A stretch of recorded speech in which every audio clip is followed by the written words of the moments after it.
हैदराबाद सिंध का दूसरा बड़ा शहर। इस शहर को कभी हिंदुस्तान के पेरिस का दर्जा भी दिया जाता था। वजह इसकी तर्ज तामीर, इसकी खूबसूरती और इसकी बनावट थी। आजकल इन मुकामात पर खूब तज़ीन व आराइश का काम चल रहा है, या यूँ कहिए कि ब्यूटिफिकेशन की वजह से यहाँ पर रौनक लगी हुई है। मैं इस वक्त मौजूद हूँ वादुआ रोड पर। इस मोड़ पर यह मोनूमेंट घोड़ासवार शख्सियत गालिबन किसी तारीखी हामिल की है, जिसे यहाँ नस्ब किया जा रहा है। साथ ही इसके इर्द गिर्द प्लांटेशन का काम भी चल रहा है।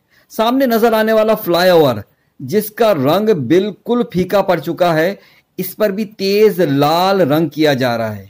इसी रोड से कुछ आगे चलें तो ये लाल शाहबाज कलंदर फ्लाईओवर है, जिस पर तेज नीला रंग किया जा रहा है, जो कि बहुत ज्यादा भला भी लग रहा है। साथ ही इसी मुकाम पर किसी मोनूमेंट के लगाने की तैयारियां भी चल रही है। सामने नजर आने वाले इस 4 व्हील वैन के बारे में हमेशा गुजरते हुए यही ख्याल आया था कि फ्लाईओवर के नीचे इस वैन को खड़ा करने का क्या मकसद है। क्या ये कोई ट्रैफिक से आगाही के लिए है? खैर, ऐसा तो कुछ नहीं, बल्कि फ्लाइंग क्लब नाम के कोई ग्रुप ने, जिसने बगैर किसी आगाही के इसे यहाँ ला खड़ा किया। अब इतला ये है कि यहाँ से इस वेन को हटाया जा रहा है और इसकी जगह गालिबन ईगल को नस्ब किया जाएगा। बहरहाल, शहर हैदराबाद जितना और जहाँ जो कुछ आराइश के हवाले से हो रहा है, वेल डन।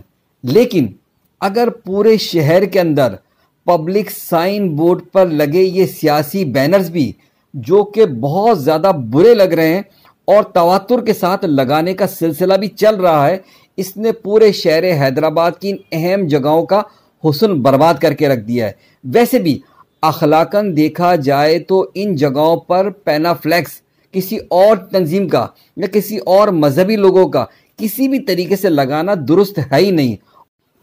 अगर मेयर साहब जहां ब्यूटिफिकेशन का काम करवा रहे हैं, वहीं शहर से सिर्फ ये पब्लिक साइन बोर्ड से बिला तखसीस ये पैनाफ्लेक्स भी हटा दे तो शहर में मजीद खूबसूरती भी आ सकती है। वरना आप सोचें कि जिस फ्लाईओवर पर आपने रंगो रोगन कराया है, कल कोई अगर सियासी तंजीम नारा लिखकर चले जाती है तो फिर कहाँ रही खूबसूरती। वॉइस ऑफ हैदराबाद से मोहम्मद इमरान।